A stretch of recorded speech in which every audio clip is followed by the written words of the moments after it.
This is Michael Moore, and this is Rumble.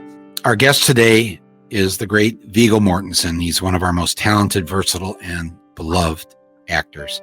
I also consider him a friend. Viggo has mesmerized audiences over the years in a wide range of roles. Eastern Promises, A History of Violence, Captain Fantastic, which was not a Marvel movie, but a brilliant film about a dad and his kids who decide to live off the grid. And of course, the Lord of the Rings trilogy. It's such a wide variety of roles. He's been nominated numerous times at the Screen Actors Guild, the Academy Awards, the Golden Globes, and the BAFTA, the British Academy of Film and Television Arts.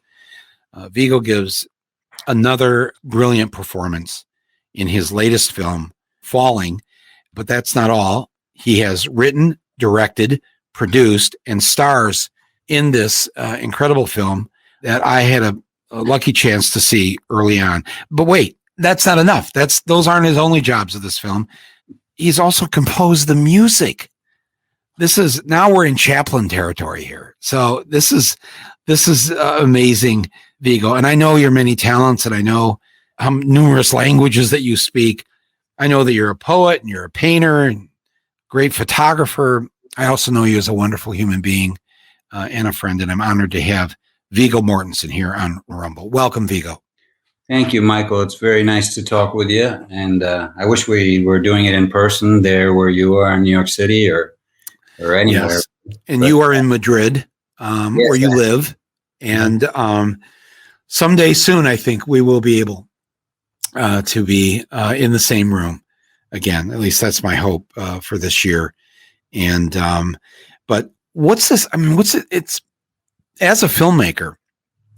I mean, this is your directorial debut, as it's called, but it is. And I know that you've wanted to do this for a long time.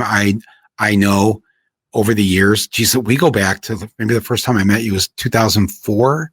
The Bush. The second, yes, the election between Bush and Kerry, and we were out on the campaign trail. And I remember one incredible night in Columbus, Ohio, and we called it the Slacker Tour, and you were with us on that. But as filmmakers, to not be able, first of all, to do what we do in this time that we're in, but you made this film pre-pandemic. You shot it pre-pandemic. Finished it just before the pandemic hit. Okay, so I'm not in this situation because my last film came out before the pandemic, but friends of mine and people that they've spent large parts of their lives on the films that they've been working on, and then it has to come out now during the pandemic.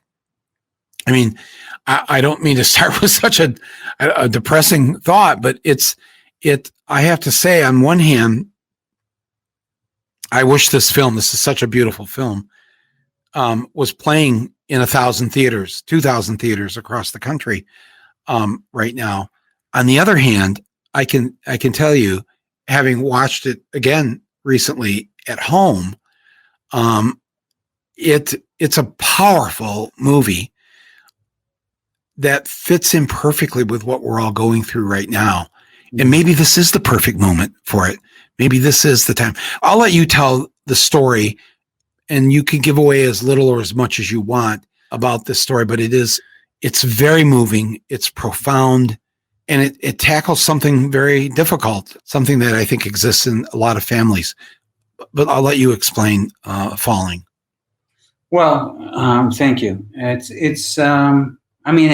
it is a challenging time to try to put a movie out during the pandemic, but it's always challenging to try to find someone to believe in a story that you want to tell, on film. It's always a big challenge.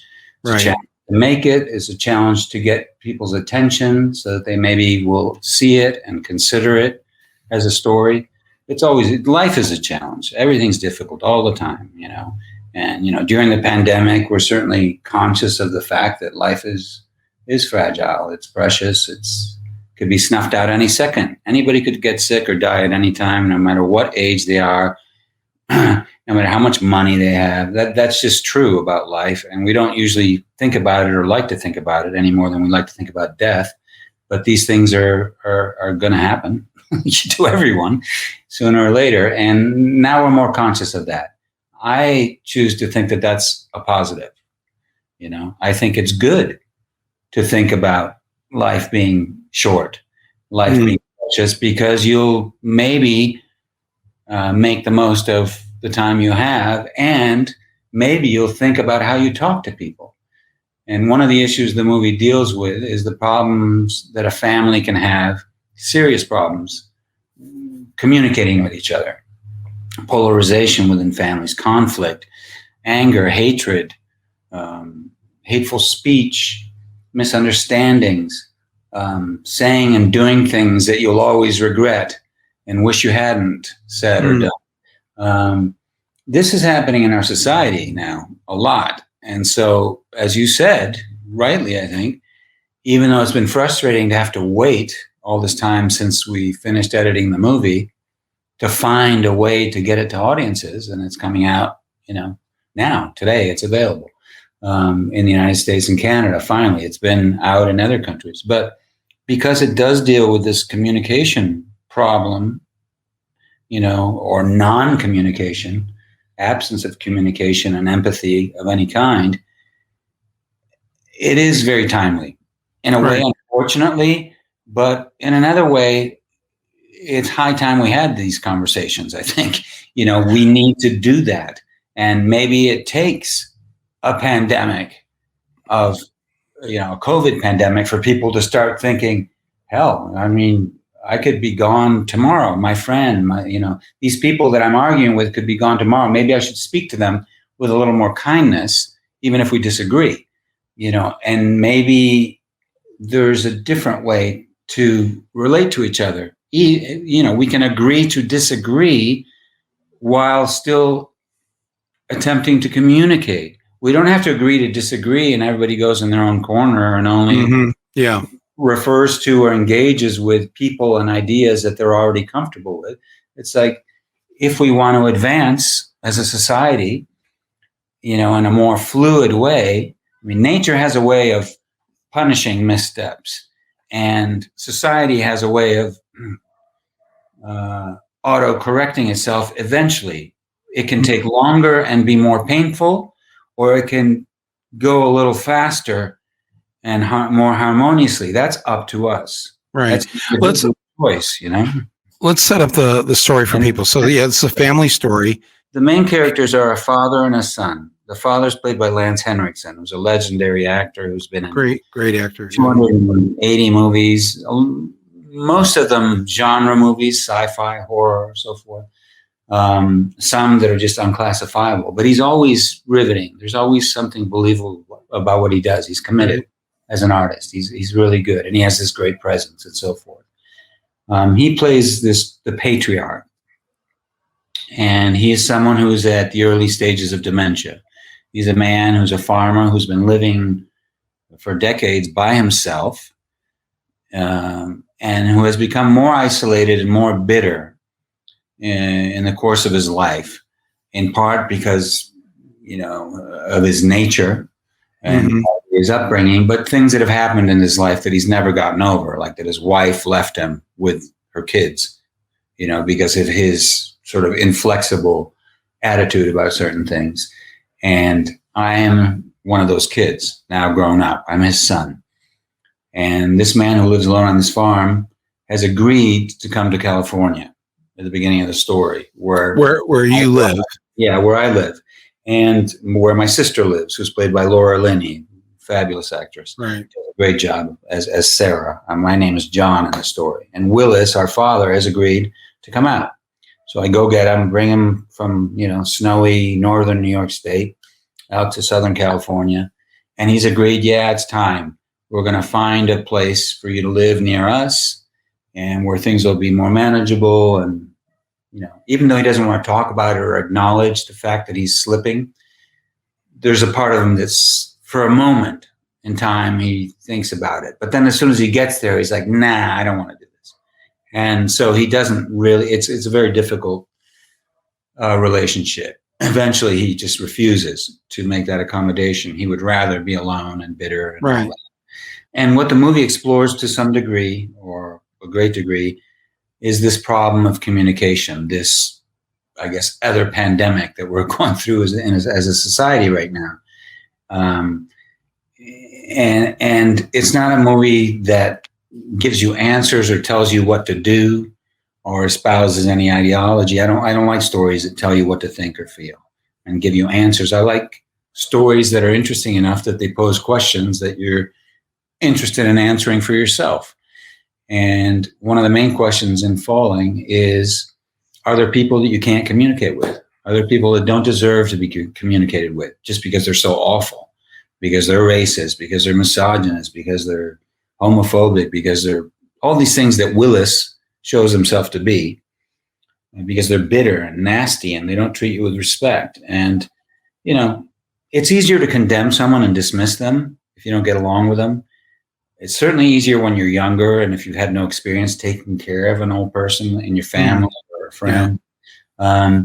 It's not as simple. Well, I wouldn't put up with that shit. I'm not going to talk to him. It's like, or her. It's not always that simple. You know, life is complicated. And in this story, the character I play has made a decision. And he says so in a scene about a third of the way through the movie where the dad has just gone on a tirade. He's slipping in and out of right. You know, that dementia, you know, because it's late in the day, one day. And he's insulting him and he's saying, you know, homophobic things. So the character I play is in a relationship. He's married to a man. They have an adopted daughter. And this is just like unthinkable for the father and has been for a long time. So it's just one of the elements that they disagree with about or at odds about. And he's insulting him and he's insulting the memory of John's mother. He's just throwing the book at him in terms of offensive speech and language, you know, and attitude. And John says to him at one point, look, Dad, you can insult me all you want, but I've made a decision. I made myself a promise that I am not going to get into another big blowout with you because I want to help you, you know. And John knows that this old man who happens to be his father, who's a kind of a hateful, bitter old man, he does need help mentally and physically. And he also knows that he's not going to accept help from anybody. The only person that even has the slightest chance to help him, to accept help from, is John, the character, you know, I'm playing. And so he's decided, okay, if I want to help this guy, I can't do what I've done in the past all through my life with my father, which is give as good as I get and have these blowouts, and then we don't talk for months or years, and then we try again and so forth. No, now it's too late. Now I need to help him. And if I want to help him, the only way I'm going to be able to do it is I'm going to have to take a lot of crap. And as a narrative thing in the story, it's like you're tensing.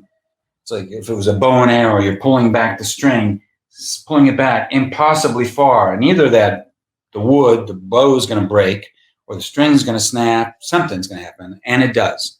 And John's just a human being. And eventually this thing, which he's making a conscious, difficult effort to like put up with a lot of crap, especially the way my father talks about my mother, who's a key figure. She's kind of like the conscience of the story, the moral fulcrum or center of the story in a way. She's the bone of contention often for him, for my character, and for my sister, you know, Sarah, played by Laura Linney. He just snaps at one point and it all comes out. And they both say, the father and son, things that they probably regret later having said to each other. It's awful. But that's, you know, watching this movie, it's like watching, you know, everybody's had that Thanksgiving dinner where there's a family member that's just off their rocker and you don't know what to do or say. But this is like this family as portrayed in this film. It's like one awful Thanksgiving dinner after another.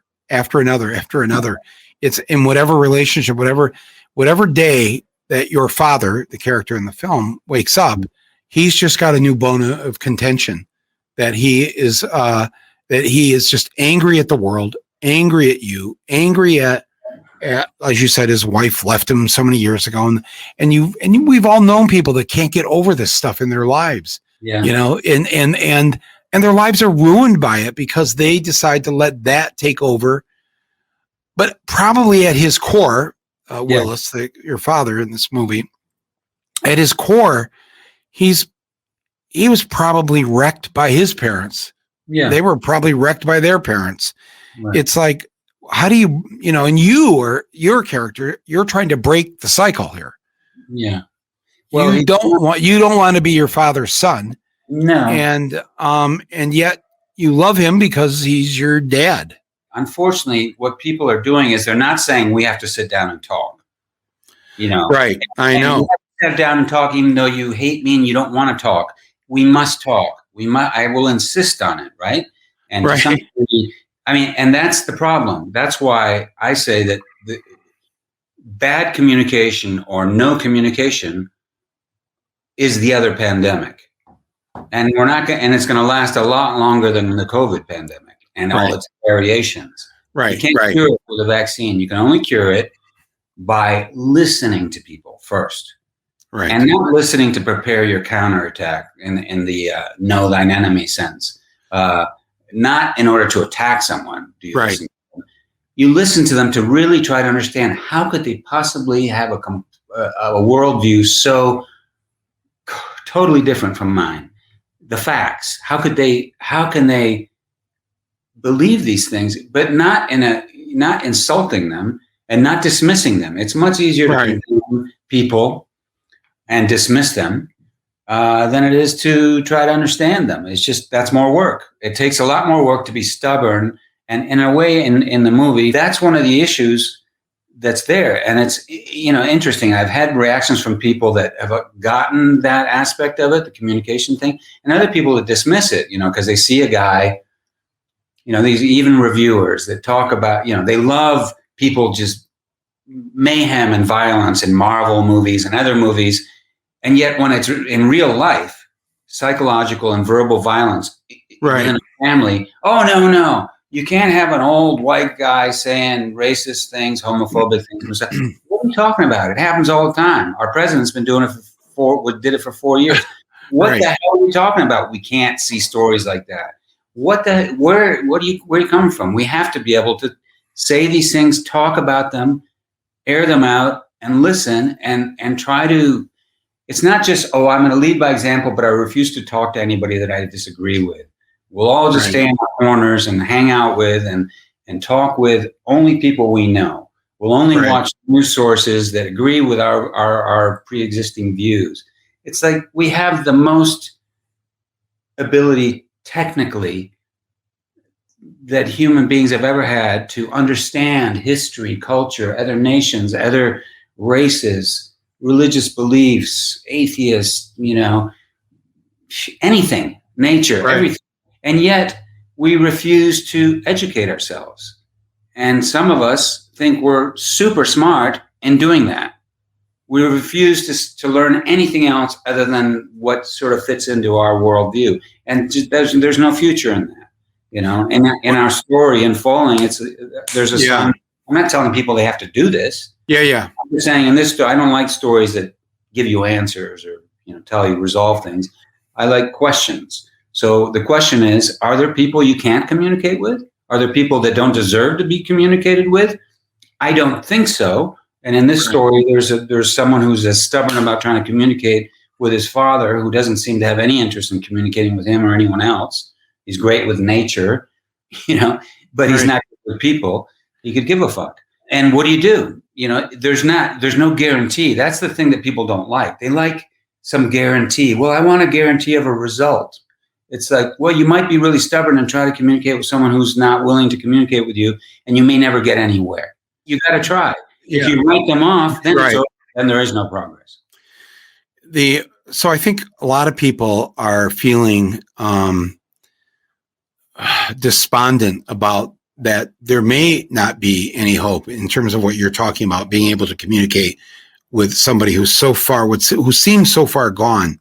So if people if they can't communicate, if they don't even want to try to communicate, And if we are that lost, then where's the hope for, just in the case of this pandemic, of, in this country, if we all don't do certain things, and all of us don't. I think what the scientists have said, if even 75% of us can just do the social distancing, wear the masks, and get vaccinated.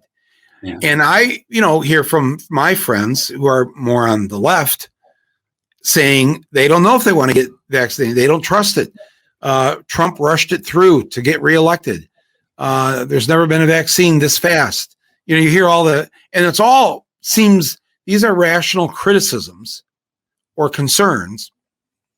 But at the same time now, well, it's like saying, as an astronaut, I don't know if I want to get on that rocket to the moon because nobody's ever gone to the moon before.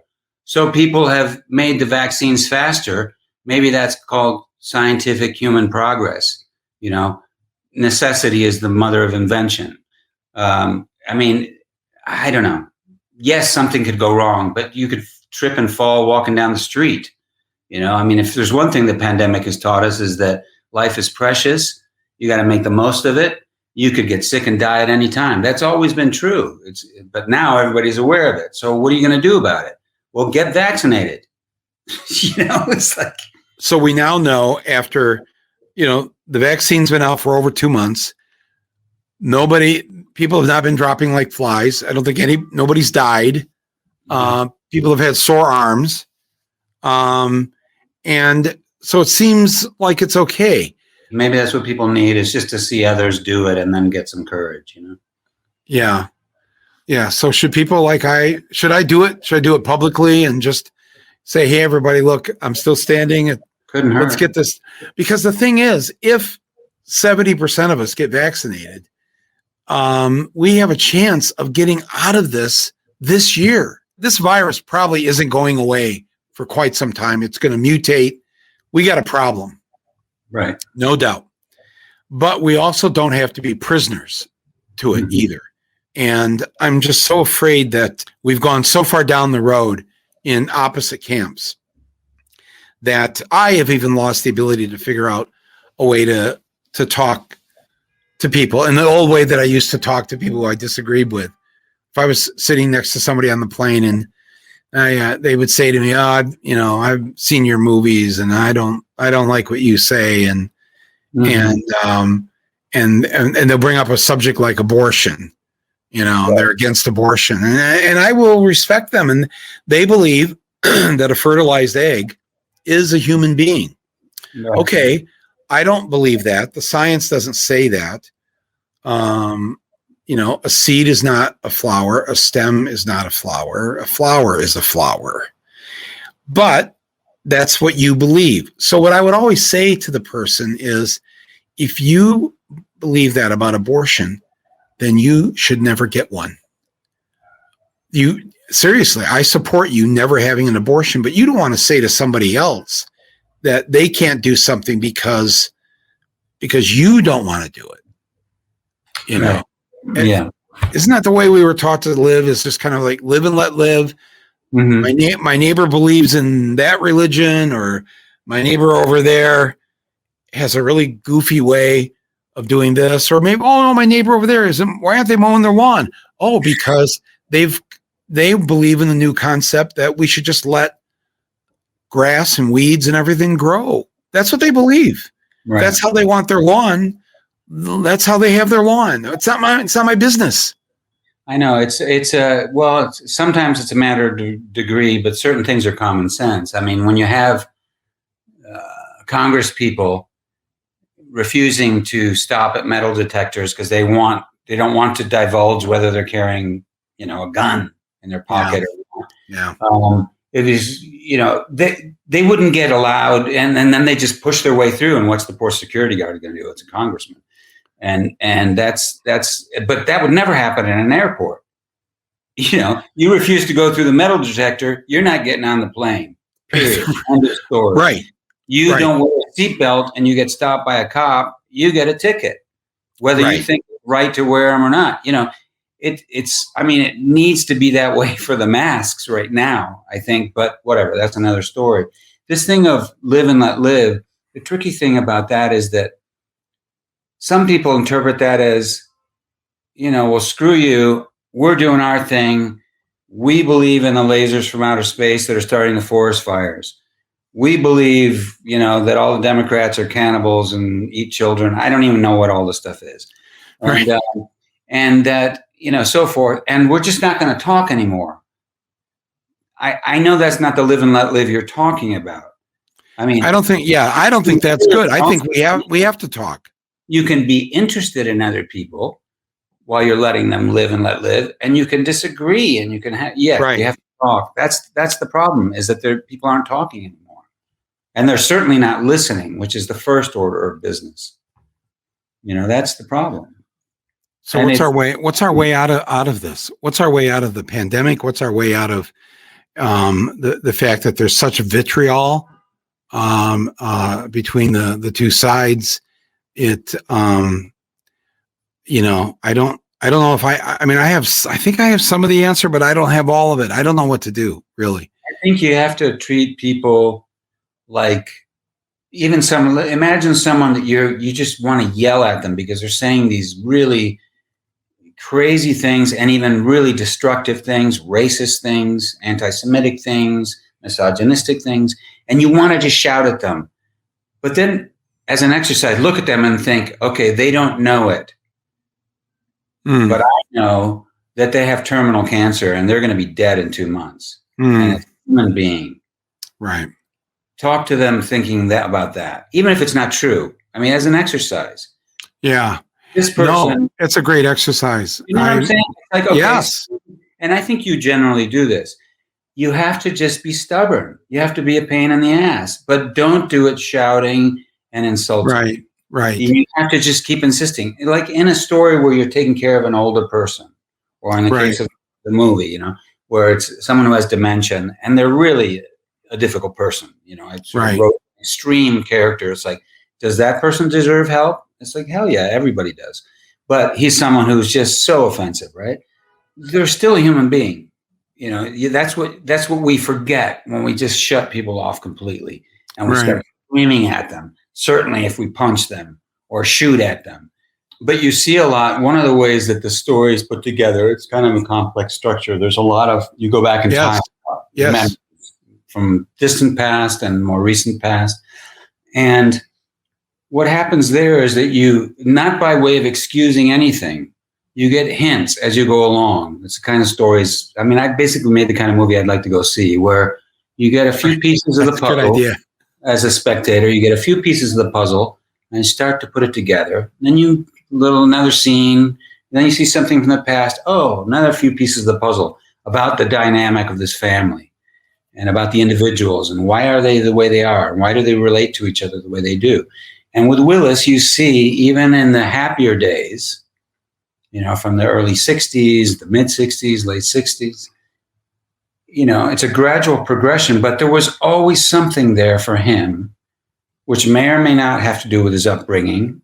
It just may be the way he is to some degree. Yeah. But it's probably has, there's some hints at that it's from how his father treated him. Not to excuse it, but you see that he's a person who's not comfortable with change. In other words, in his relationship with his wife, the mother figure, Gwen, and with others, when they, like if I have a friend who says to me, hey, guess what I just learned? Or I have this new skill, or I saw this movie, or would you like to read this book? It's a great book. And you go, oh, that's nice. Thanks. Something new. I can learn something. Willis is the kind of person that you say, hey, I have a new interest. His wife says, I'm going to go take art classes down in Utica, New York. It's a bit of a drive. Can I borrow the truck? And instead of thinking, oh, that's cool, you're going to learn how to paint. He's like, it's a threat.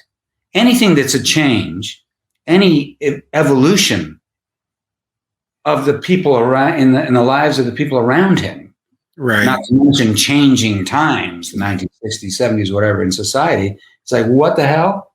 It's all against me. anything. I mean, this was the Trump mentality. These overgrown babies playing soldier who go into the Michigan, government building with their, machine guns and dressed up like soldiers.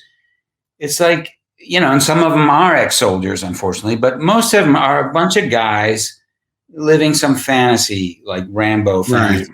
Right. And anything you don't understand, it's a threat. It must be put down immediately. Shoot first, ask questions later. That's the kind of guy Willis is. And he always was, even in the gentlest of times.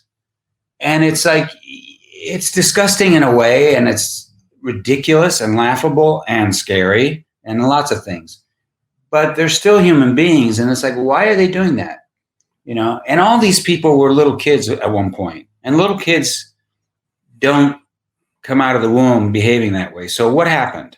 It's trying to understand, I guess is what I'm saying. And imagine that someone's, they could be run over by a truck in an hour.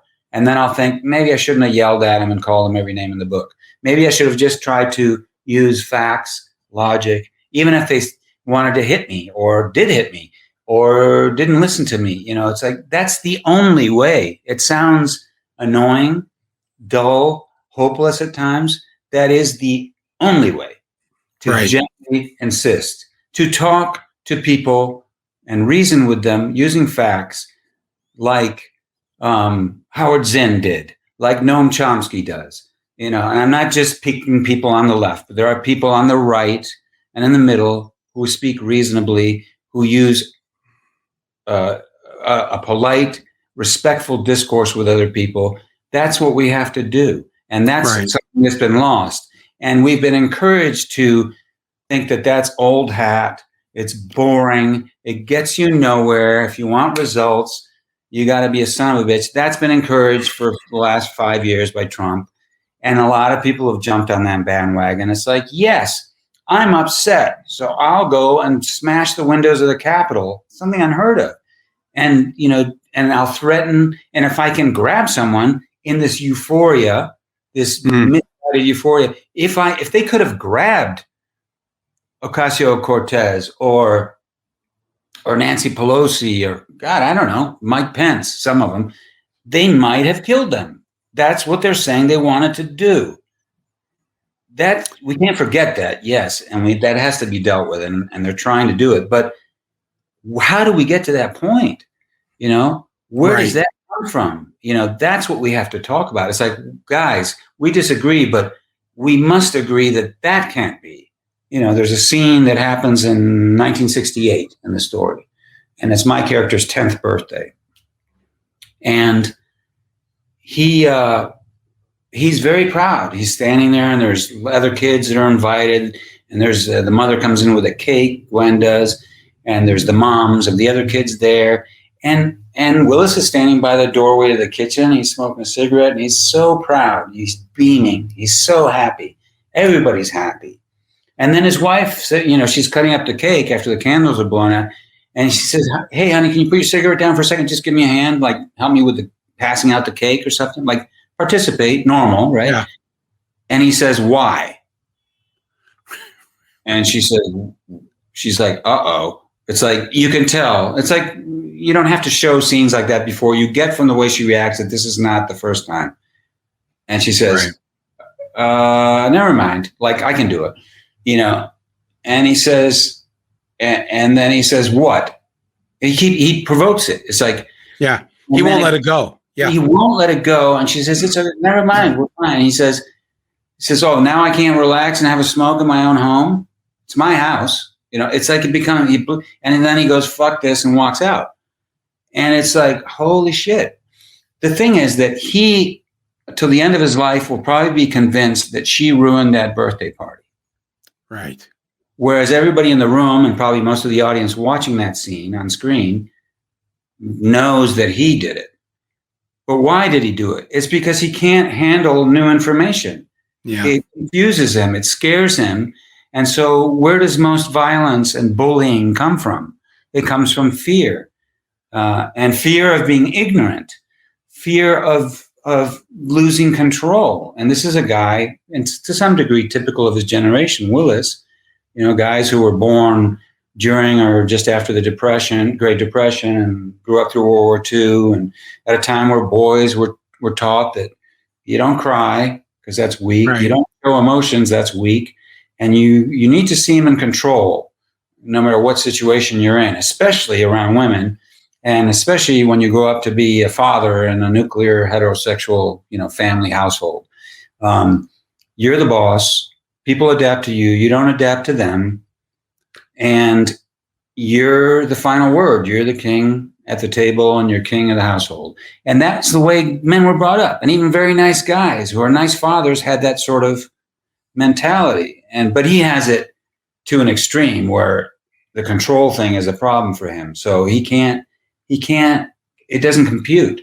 So if you're doing something I didn't expect that you didn't do yesterday, right, or you're talking in a different way, or you're reading a book, why are you reading a book? Am I not interesting enough? You know what I mean? That kind of attitude. Right. So, I think most people listening to this know this guy. Somewhere you've encountered this guy, somewhere in your life. Maybe not in your family, but you've worked next to him. It's so, and I have to say, this film is so beautifully put together. You mentioned the editing process here, but it's so great. If every filmmaker had as their ethos what you just said, that you wanted to make the film you wanted to see, I'd like to make a film like that. Because I think people listen to this, I'd like to watch a film that you'd like to see. If you said to me, hey, Mike, I saw this great film, you should see this. But you decided in making the film that that's the film you were going to make. And as a result, the whole story is not unloaded on us in the first 10 minutes. So everything is explained. It is, layers are peeled off. You go back and forth in time. Things are not revealed until later in the film. You don't know which way the story's going. You don't know. And isn't that always what makes a great story in many ways, is the thrill of that surprise as the story unfolds. If you can figure out what's going to happen 10 minutes from now in the movie, you're watching a boring movie. Or life. I mean, life is that way, Life is that way. You and I do not know what the rest of our day is going to be like. And if it's one of my days, it could go south quickly. I was thinking about this change thing. It's not just someone who's extreme like Willis, and we can all sit back, self-satisfied and go, well, yeah, there are people like that. It's like we all have a little bit of that. I mean, just myself. I try lots of things. I try my hand at lots of things because ever since I found out by pestering my mom about it, like I think a dog died or a horse. And then I started to put these ideas together. I'm probably 2 or 3.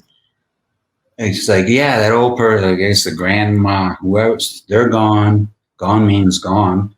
And I know that dog, I saw that dog was dead. So I asked my mom one day, what happens? Are you going to die? And she's like, oh, not for, what are you asking me about that? Didn't want to answer the question. Right. People don't want to answer that question. And right. To a kid, understandably. And I insisted until she said yes, but it's not going to be for a long time. And I said, how do you know? She goes, well, that's what happens when we get old. And I said, don't worry about it. And then I said, am I going to die? And she's like, oh my God, do we have to? And I until I got an answer, I just pestered her, right? So ever since then, I've been interested in doing stuff. I get up every morning and I go, ugh, I remember that knowledge. I swear to God, every morning I wake up and go, oh, time is limited. Let's go. Get up, and do stuff, relate to people, learn stuff. But even so, even though I'm interested in lots of things and I love talking to you and I like to see your movies and other people's and read books and talk to people from different cultures because, you got one chance to learn stuff, it's this lifetime. Right. So I'm afraid of change, just like Willis to some degree. There's things that make me uncomfortable as a kid. And even now, even though my job is public, I am not great in social situations always. I'm uncomfortable. I'm awkward. I don't know. Or someone says, let's go learn about this. Or I just signed up for a job and I have to learn a new skill and I put it off. I procrastinate.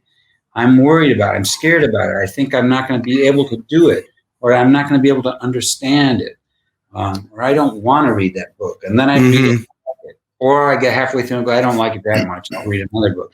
But at least I tried. Right. I think as we get older, it gets harder to deal with change, to understand a new idea. And I think it's like any muscle, you got to exercise it. It gets harder as you get older, I think, to be open-minded and to learn new things. And, your first reaction to somebody that comes up with some new concept of political correctness, or we can't insult this group of people. It's like, I never even heard of that group. What are you talking about? It's like, you can't resist it. It's like, well, is that necessary? It's like, and then after a while you go, well, yeah, of course. Why not? But it's hard. We are resistant to change. Right. It's expensive. It's human. Some people, it gets out of hand, and Willis is one of them.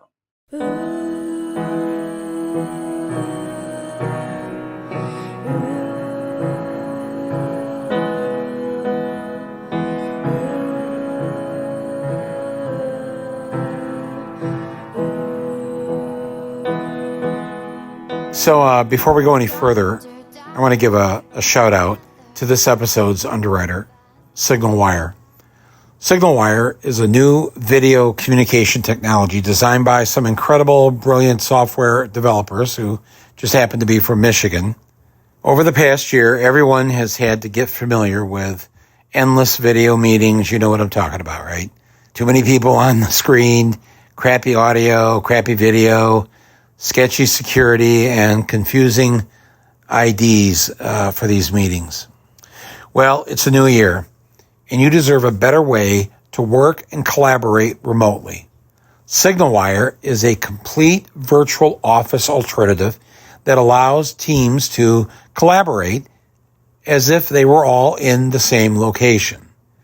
It's built on the concept of always available video rooms. There's no time limits, no confusing meeting IDs, nothing like this. SignalWire has great video quality and audio quality. So I'm thankful that they have reached out to me to help Rumble, and I'm hoping that you'll see for yourself the high quality of their video conferencing technology. So go to signalwire.com and use the code MORE, that's my last name, MOORE, for a free 30-day trial. That's signalwire.com. And remember, it's MORE. That's your code. When it says, what's your code? Type in my last name, MOORE. And thanks to the good people at SignalWire for supporting this podcast and supporting my voice.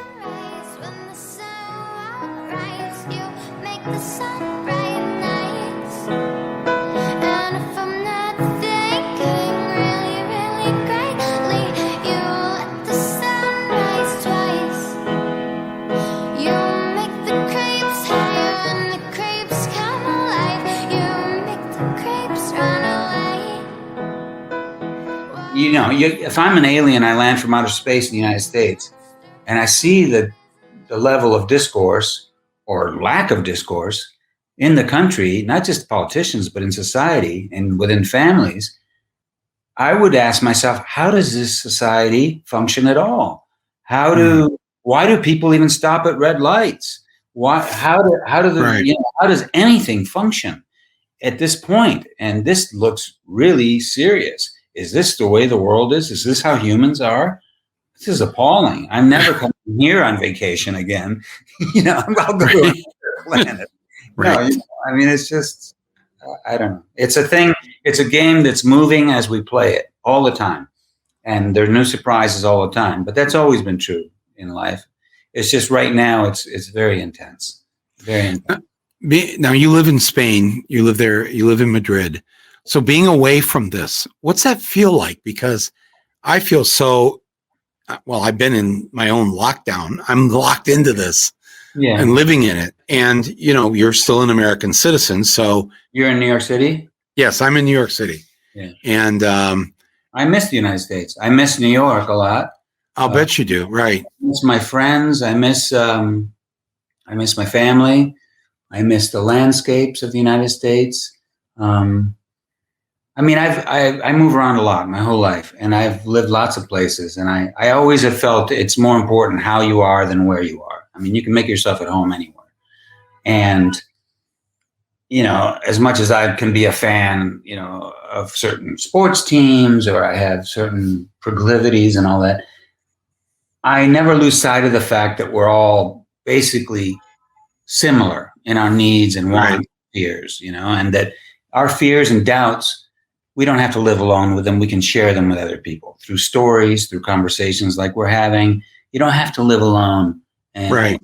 you can live alone, but you don't have to feel like you're the only person that's afraid of getting sick and dying, or worried about the future, worried about the economy, your friends, your people, your family, And one thing that has always felt to me, and it's very much part of American culture, but it's also part of lots of other countries, almost all of them really.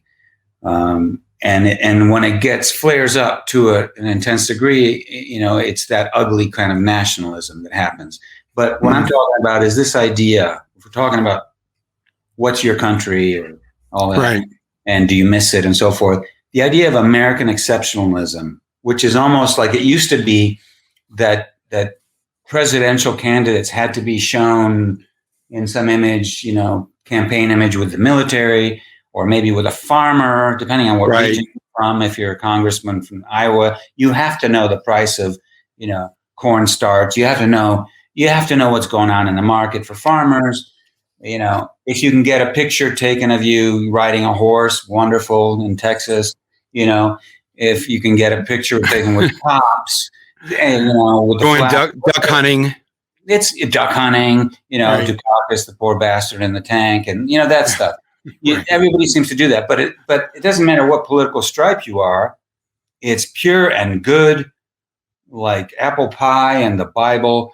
To say American exceptionalism. America is the greatest country in the world. There is no country greater on earth, and I think that is one of the most damaging things that is just accepted as normal, apolitically in the United States. It's like first of all, it's not true.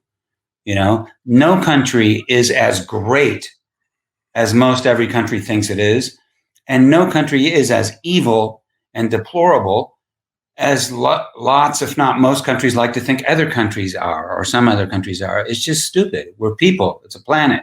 You know what I mean? Like, what the hell? But being in Spain, though, you have seen that there are things where the average American, remember, most of us don't have a passport, so we never leave the country. But so we don't see how the rest of the world lives. Country, you don't have to. There's a lot in the United States. Right. We've got right. We go from the Arctic Circle to Key West, Florida. So we have all climates. We're very blessed in this way, but we also don't see how the rest of the world lives. Now, you being in Spain, you see, I don't know a lot. I've never been to Spain, actually. I've never been to, as much as I've traveled the world, but I know some things about Spain. I got a spare bedroom. If you ever want to come, I got a spare bedroom. Oh, well, I will take you up on that, because I have to, all the things I hear and the things I see, the things I read about Spain, like I complain a lot about how, hey, we're Americans. We and the Brits invented the train, and we don't have a single bullet train in this country.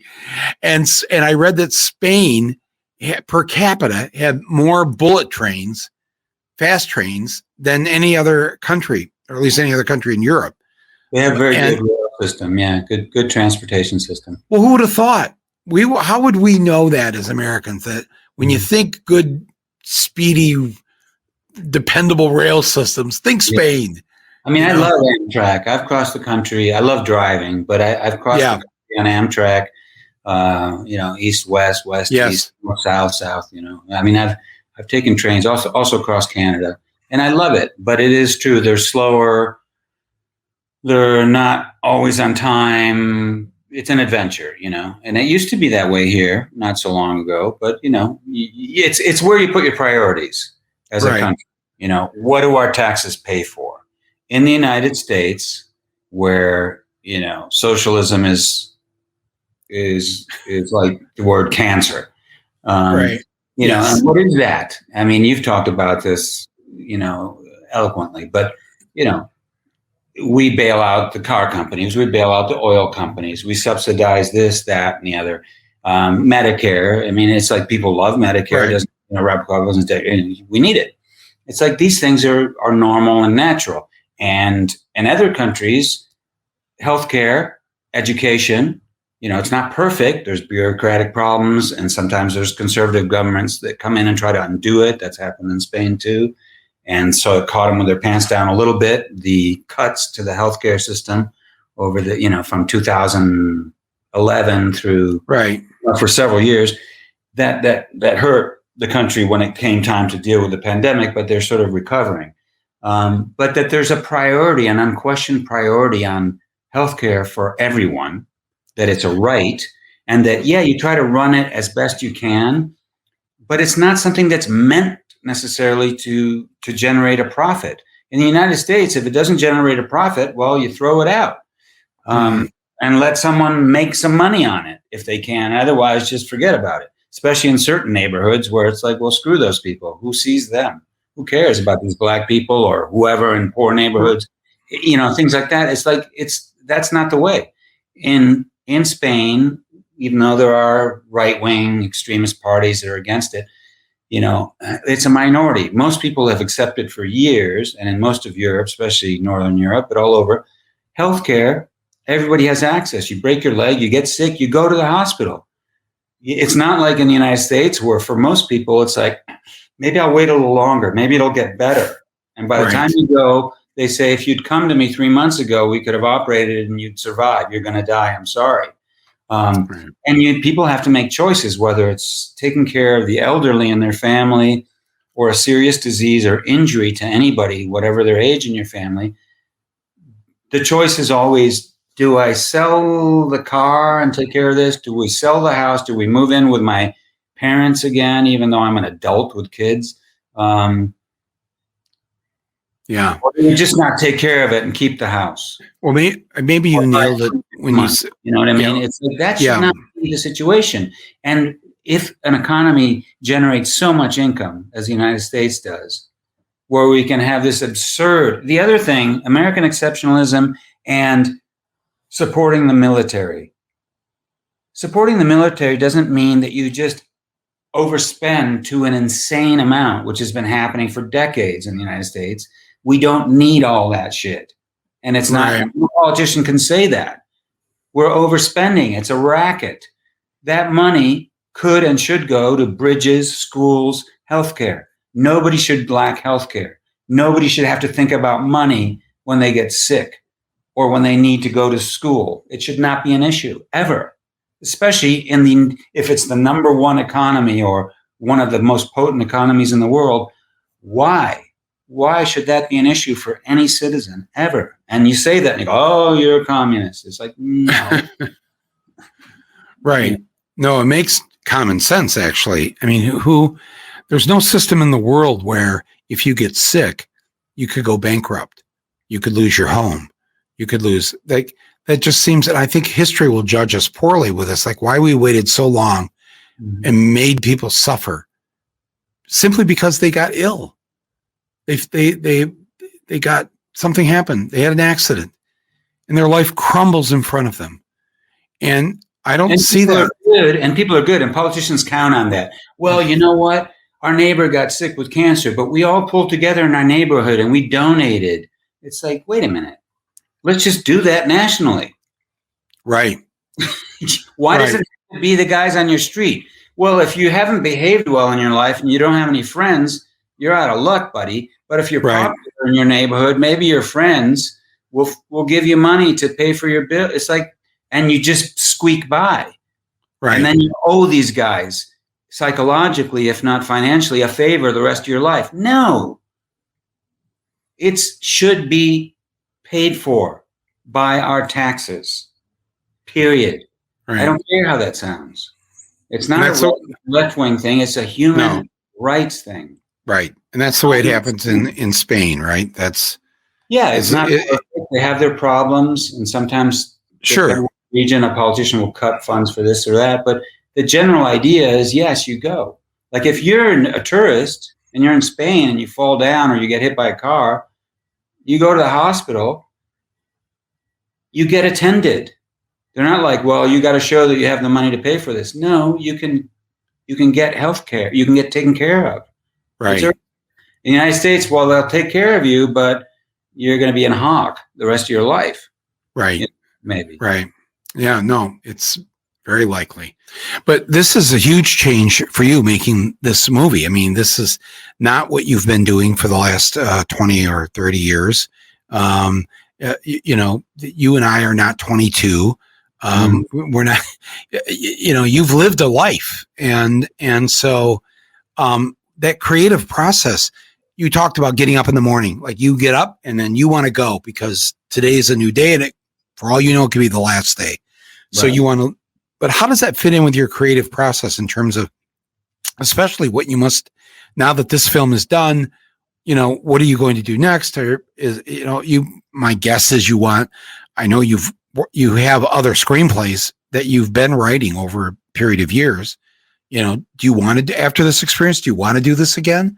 Are you excited to do that again? Or would you rather just stick to acting, which everybody would be happy with that too? So it's like, we're you know, and you're not living the rat race of living in LA or New York and being in this business. And, you know, that thing that's, I think makes a lot of people in our business kind of crumble because they get too worried that, oh, I haven't had a film out in a year or, you know, this or that. And it's like, and you've mentioned this before, that your success did not occur in your 20s. You were an actor for many years and you did a whole bunch of other jobs. You lived a life. And really sort of I think the way that most people, the breakout roles that in Lord of the Rings, where people became very familiar with you, that I'm guessing you were almost 40. I was 40. I turned, let's see, when I was there filming, it was when I just started filming, I turned 41. So wow. The first so 43, 44. Right. So between 20 years old and 40 years old, there's all that other stuff. Right. And then to do 3 Lord of the Rings films in New Zealand, I mean, you devoted at least 4-5 years of your life to making those films. And thank you for that, because they're all so brilliant. And one of the great memories I have in terms of my life is just before the last one came out, the studio had not let Peter Jackson release the first 2 films, his what we would call the director's cut, the cut he wanted to. He said it was too long, you got to cut a half hour out of it or whatever. But the success of the first 2, by the time of the third one, they said to him, make the film you want to make. We're going to release what you do. And he had the genius idea of going back to the first 2, recutting them in the way he had originally wanted them. And then I don't know if this happened in cities across the country, but in New York at that time, in a big Times Square theater, they announced there was going to be a Lord of the Rings marathon as the third one was coming out, where you would go for 10 hours. You'd watch the first 2 the way that he wanted them, and then the third one. And I got to tell you, I went with my daughter, and because she was a huge Lord of the Rings fan, and we left there after 10 hours. Well, here's one thing I learned, and I hope I'm always learning about how to be better at this, what we do. But the first 2 that when they first came out were maybe 3 hours long, were now 3 hours and 20 minutes or 3.5 hours long. And I said to my daughter, after the first one, I said, damn, it didn't seem longer. It actually seemed less hours, less minutes. And then we talked about it and we figured out, because he was allowed to go back and tell all the little interstitial pieces of the story that if you hadn't read the books when you first saw it, you might have at times been, hey, who's that character? Where'd they go? What, but when he got to make it his way, even though it was longer, it felt shorter. Yeah. I think we've all seen movies where, you see a 90-minute movie and it's not well put together.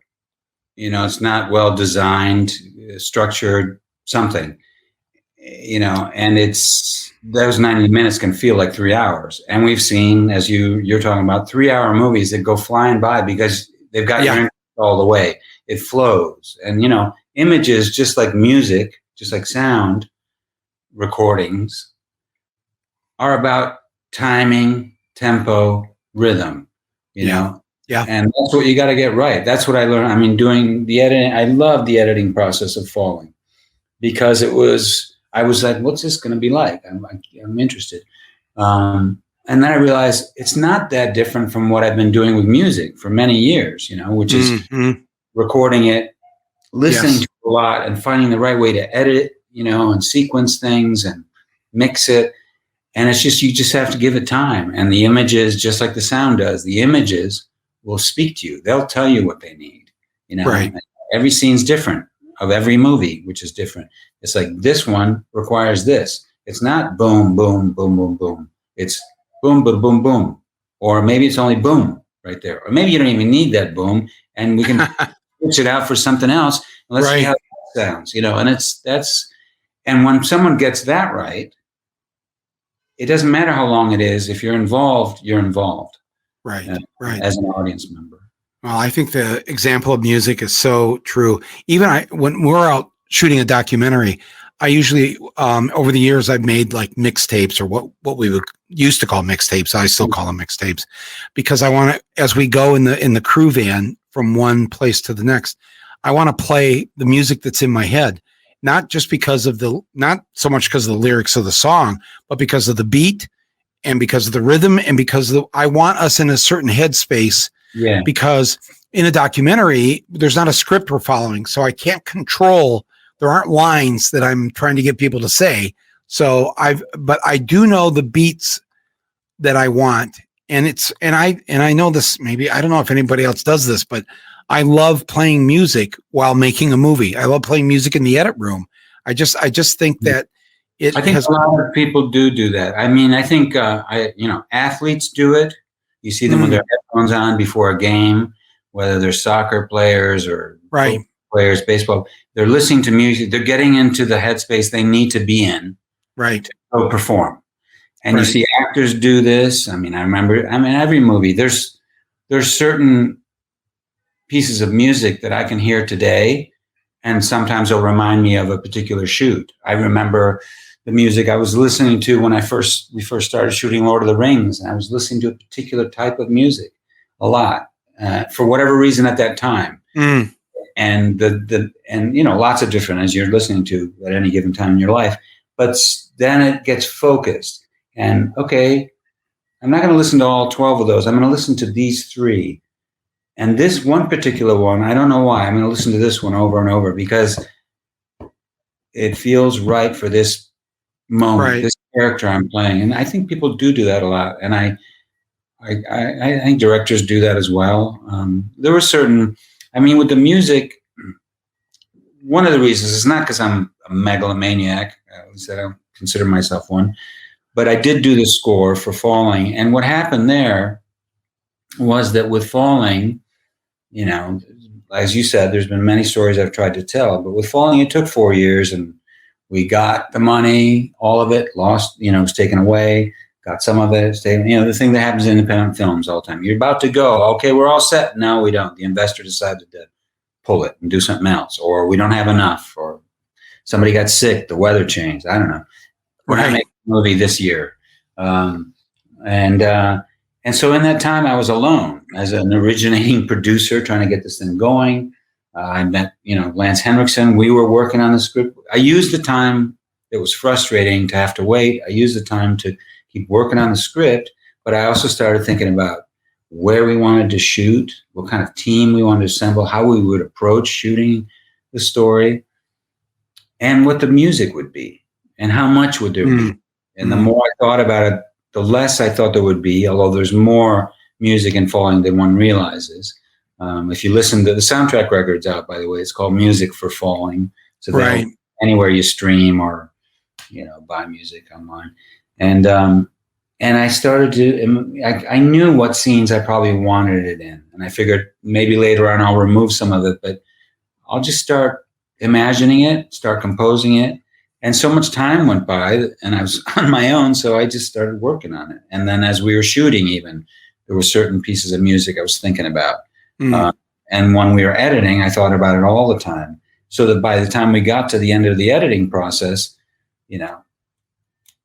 and which was a good thing that we didn't spend much time on it, but we did it fast. I mean, I had it all composed and I got to get, Buckethead and I put down everything we had to do in 2 days and mixed, boom, score, rather than weeks and weeks with an orchestra.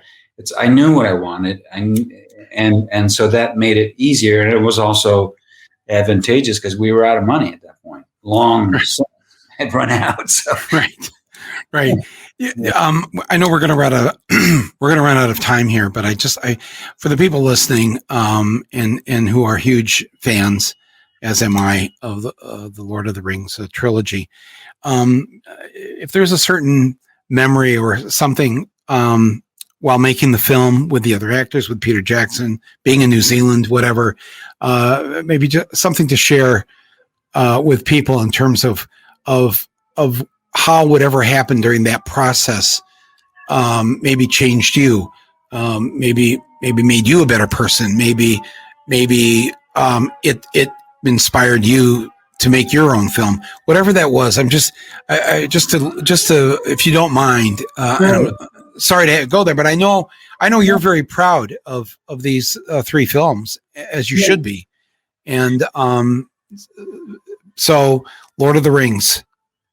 Well, I'll tell you, I mean, on the one hand, the thing that I remember most fondly is the people that were working on this. And it's something that will never be repeated again in New Zealand or anywhere else, especially in New Zealand. Because at that time, there wasn't a history of making big movies like that in that country. Mm-hmm. And there wasn't even a history of making tons of movies there of any kind. Good filmmakers, good technicians, good actors coming out of there, including Peter Jackson, Jane Campion, lots of other, talented people, but not a huge history. So here's Peter Jackson at the head of this team of hundreds of people, most of which were New Zealanders, who'd had, in some cases, little or no experience with making movies, certainly nothing like this. And the most amazing thing was watching on a daily basis how Peter, in a collective way with all these people, solved little problems and big problems, which is what movie making is about. It's like solving problems, getting over obstacles of all kinds. But they had huge obstacles. And so they would just invent new ways of filming, new ways of conceiving of shot and sequences. And it was remarkable. It was like a wide, open, wild, long lasting film school. I mean, it was just unbelievable. Apart from that, and the friendships generated that are, still hold up to this day with the people I got to know during that shoot, in front of and behind the camera. The idea, the foundation of the story, this idea, certainly my character and the members of the fellowship, this idea of a multiracial, collaborative, multilingual, multicultural group of people finding ways to collaborate and get through all kinds of obstacles,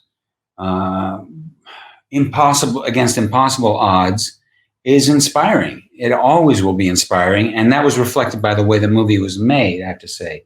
And it's ironic that images from that movie, in particular images of, let's say, Aragorn leading the charge against impossible odds, thousands of orcs, for example, at the Black Gates or even at Helm's Deep or something, that those have been used as propaganda by the extreme right wing.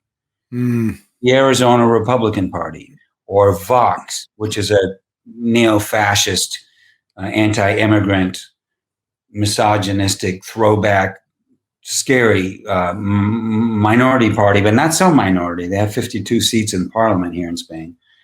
They used an image of Aragon with a sword going and attacking, and it had all these like symbols that he was attacking. Feminists, communists, socialists, social democrats, homosexuals. It was like this insane kind of thing. And I wrote a letter to the newspaper. They took it down. I said, "This is ridiculous. This is a person who, is for multiculturalism, and is somebody who is a traveler, right, who wants to have people work together, and he wants to be with them, all kinds of different people. It's the absolute opposite of what you guys are. It's ridiculous. You guys should read the book, right, or right. the movies carefully. And Right. in the United States, there's been a couple cases. The Arizona Republican Party used that too. It's like, we're going to go get them. I mean, they used it in the same way that the QAnon lady from Georgia used the AR-15 image where she's with the three congresswomen. Yeah. So it's that's the thing I most value, and it's striking to me how those things can be perverted. Even the idea of being patriotic, or wanting to help Americans, or being pro-democracy, or even pro-American, that can be perverted into something that's exclusive, that's exclusionary and racist, and just not a good team player, as a person or as a society. Yeah. It's remarkable how that happens, So what are you going to do now? What's next? I do. Oh yeah, you were saying. It was as difficult as I thought it would be to direct a movie. Really hard, and really hard to get it to people during this pandemic year. I'm exhausted, to be honest with you. Right. But every time that I engage about the story, or about Lance Henriksen or anybody else in the story, and what the story talks about, the idea of communication and all that, right, then I perk up again. But it was tough, but it was more rewarding and inspiring and collectively satisfying than I dreamed it could be. Right. Hope, but you never know. Right. And just the way the crew connected personally, the way audiences have connected to some degree with it, and no matter what country, that's been really, it felt good. And I definitely want to do it again. I can't wait to do it again. And I know it'll be difficult next time too, but I just, I like telling stories, and I like telling stories in the movies because, as complex as it is, it's the very complexity of it, of having to work with lots of people with different skill sets and finding a way forward together. I love that process. I really do. Yeah. So I'm looking forward to the next one. What are you doing? You got something coming up that you're going to want to shoot? Well, yes, but I've decided to. Well, I started this podcast like 2 weeks before the lockdown, so I'm kind of lucky. I built a studio here in my apartment, and so I've been able to do 160 episodes during the pandemic of this and during this election year. So that's been great. But it's also been a time for me to, I've had all this noise in my life for 30 years. And to have quiet, and people are, I live alone, and are you okay? No, I'm doing great, really, because I've been so out there for so many years. To have this time to take care of myself, to think about the rest of my life, but also to write. This is it's been a difficult time. Certainly New Yorkers, everybody, I think, knows somebody who has died. This was a real death colony here back in the spring and summer. But it's also, I decided at some point, instead of just worrying about whether I'm going to make it, start writing. just because it's quiet, nobody's going to bother. Mm. And so I think what may come out of this with me is one or two really cool films, a book that I've been wanting to write for a long time. I even started writing poetry that I haven't done since high school. Oh, wow. Nothing that I would necessarily show to anybody, but it's been cathartic for me. Yes. Yes. So that's what I've been up to. And now that Trump is gone, we have the new job of now let's create the country we want to live in. We are the majority. And let's keep our majority representatives honest. Let's keep them honest, and let's make sure they follow through on their promises. Yeah. And let's get everybody vaccinated. But let's make sure everybody has health care. Have you reconnected with a lot of people? Oh, yes.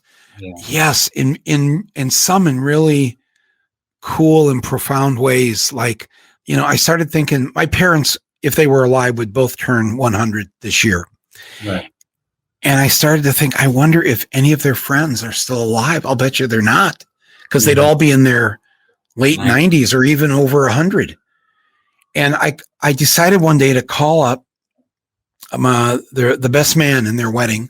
His name was Gene, and call him up in Flint. And I had an old number. I hadn't talked to him in years. And on a lark, I just thought I'd call. A woman picks up the phone. And I'm thinking, oh, this is somebody else that's got the number now. And I said, I was looking for Gene. And she says, Mike? She says, I'm his daughter. Oh my God. Well, then she's got to be like 80. Right.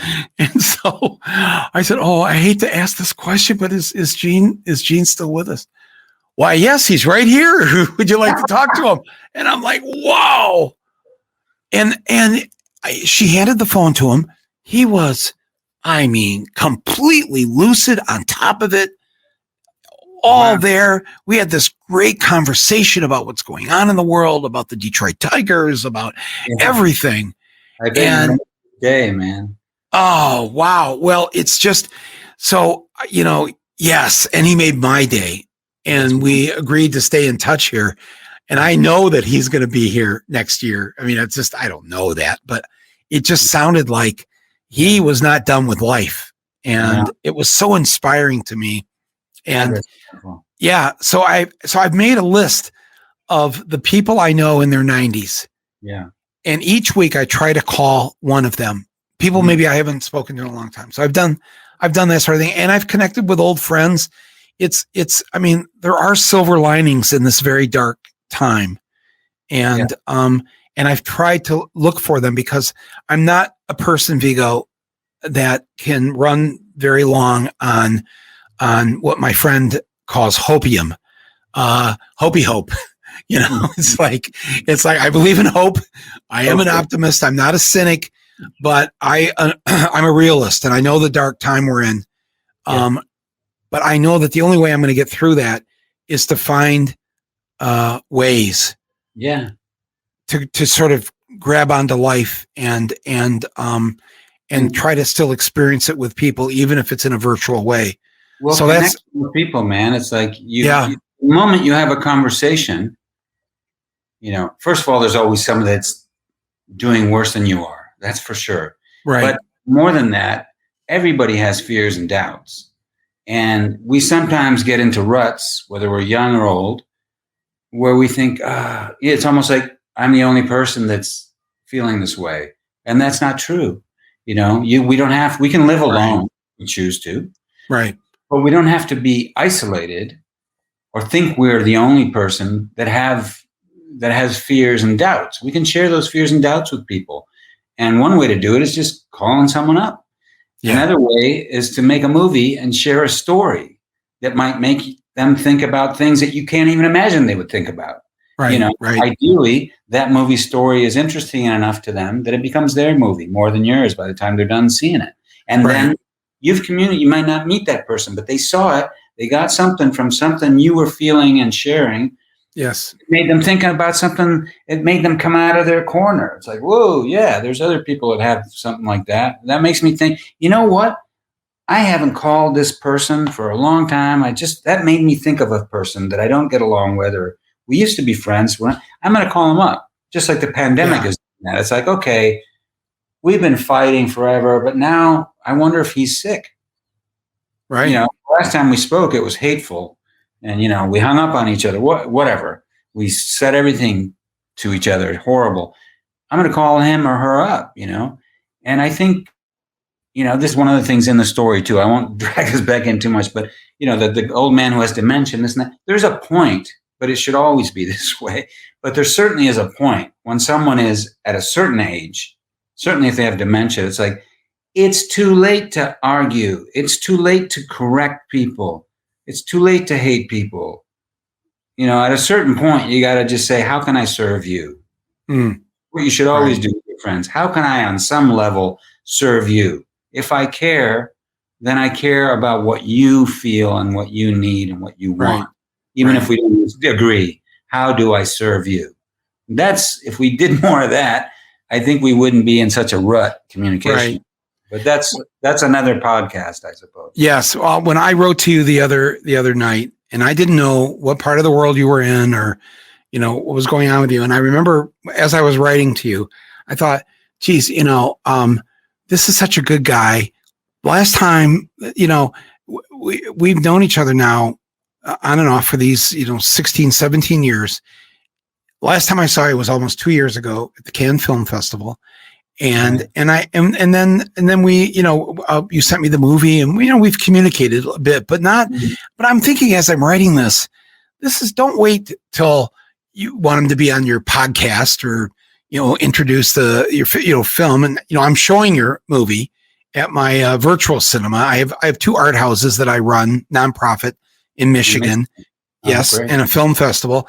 And so when the booker said that your film was going to be available, and she had seen it last year, I think at a festival or whatever, and she was in love with the film. And she said, "Oh, I'm so happy you're bringing this." I said, "Well, geez, I'm so glad I have the ability during this pandemic to share movies with people over it's called The Virtual State, thevirtualstate.org. If anybody wants to watch Falling on my platform, you're welcome to come and do that. But it's, I'm glad you've brought this up. I think everybody listening to this right now is feeling exactly what you said, and that we need to do more of this. This is how we're going to get through the final months, hopefully just months of this.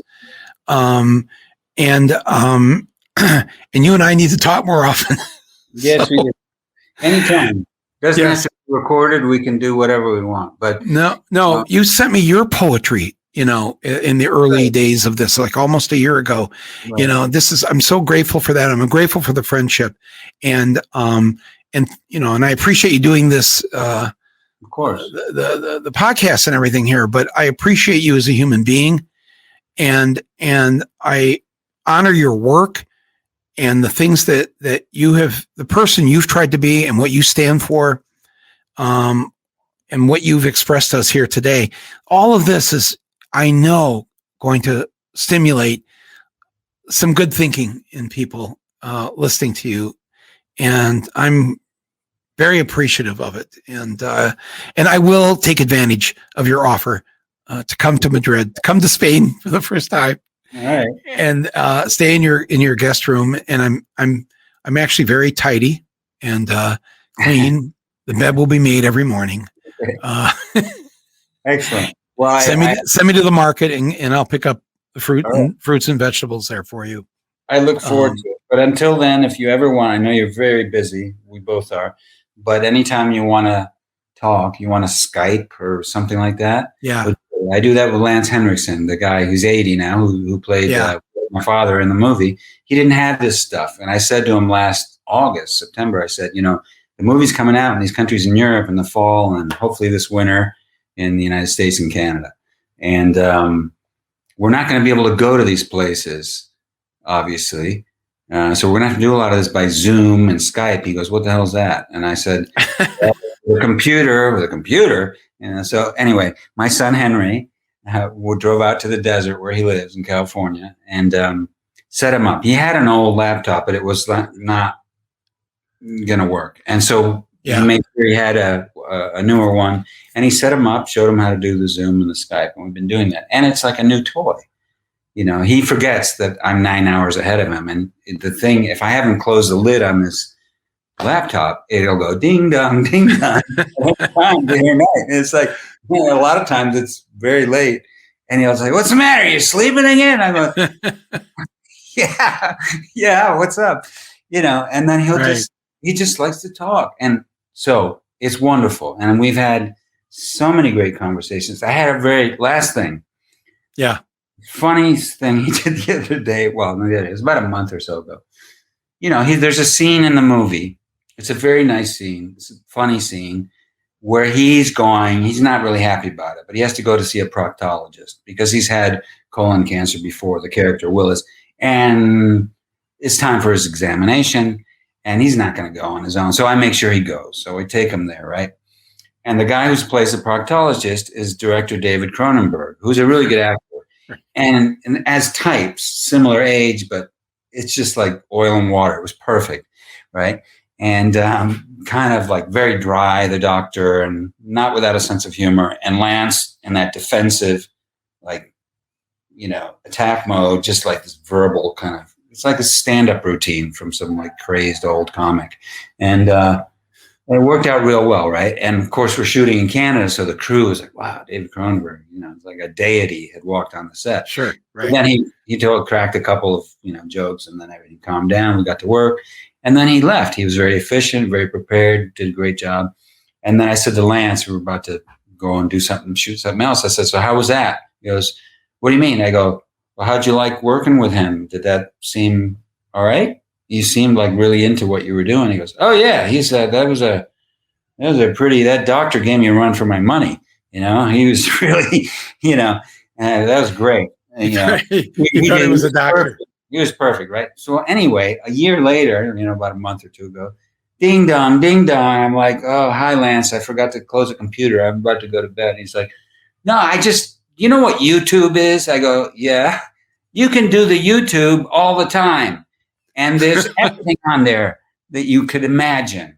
I go, "Yes. What are you even seeing? Did you just see something that got your attention?" He goes, "I certainly did. I saw you doing one of these things like we've been doing where you're sitting talking, and like we did back at the Sundance Film Festival." I go, "A conversation." "Yeah. And you were doing this with Dr. Klausner." I'm like, "What the hell? Why?" "And you're talking about a David Cronenberg movie." And then I realized, wait a minute, Dr. Klausner is David Cronenberg. I said, "Are you kidding me? You did not know that till now? Now, when you saw this YouTube thing?" "I had no idea. How should I know that? You didn't tell me." I said, "Oh, yeah, well, of course, because he's the director. You don't necessarily know what he looks like, right?" He said, "Yeah, no." I said, "But do you know his movies, right?" He goes, "Yes, I've seen him. I love him. He's crazy. I love him. And I've seen your movies that you did with him. But I just didn't know that was him." I said, "Okay." Anyway. So, that's a great story. No, it's really, and my dad lived to split this podcast into two. Yeah, no, it's maybe we'll do that, but it's so that you can include the stuff we were talking about earlier before we even. Yes. I just wanted to say my dad lived to 93, and once he got the hang of the computer, email, these things, he was all over it. And it was such a great way to have that sort of almost daily communication with him, no matter what part of the country or world I was in. But this is another good thing to do during the pandemic, to set up your grandparents or your parents with this. Both your parents get into that, learn about that? Yeah, both did. Yes, both took to it. But again, I wasn't surprised because I was kind of raised in a family that appreciated curiosity and something new. And my mom, as a girl, traveled to the New York World's Fair in 1939. When there weren't freeways or anything to get from Michigan to New York City. And at that World's Fair, they introduced this new contraption called television, This is in the 1930s. And she saw that, and she would tell me all the other things that she saw there for the first time. But both my parents were not afraid of the new. Yeah. They are Depression era kids. My dad was in World War II, so they were all part of that generation. But they also saw, I think, that some of the people in their generation who couldn't exist in the new world suffered as a result of it. Didn't have the life that they could have had had they just been a little less grumpy about change. Yeah. So yes, so they were both that way, and they were always that way with me. And I came home the first day of my sophomore year in college and said I quit, and they were like, "What?"